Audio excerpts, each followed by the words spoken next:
I'm David Carnoy, Executive Editor for CNET.com, and we're here to take a look at the Sony Dualshock 3 wireless controller for the PS3.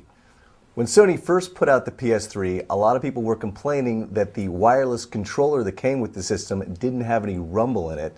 Problem was, Sony was in a patent dispute with the folks that made the technology behind the vibration feature, but now they've patched things up, and Sony's come out with the Dualshock 3, which has the vibration. Now, not a lot has changed between this model and the original 6-axis controller that came with the system previously. As you can see, they look a lot alike and they really are identical. If there's one big difference, it's that the Dualshock 3 weighs 2 ounces more than the 6-axis.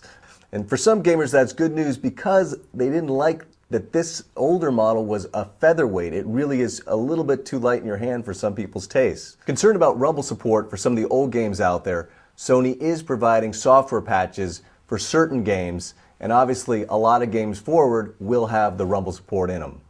There isn't a whole lot to complain about here.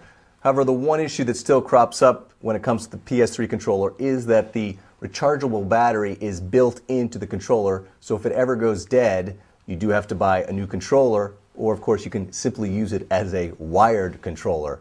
Also, this model doesn't ship with a USB cord to charge it. We thought Sony was a little cheap not to include the cable, especially since it's already charging a few extra bucks to have the added rumble feature. I'm David Carnoy, and that's the Sony Dualshock 3 for the PlayStation 3.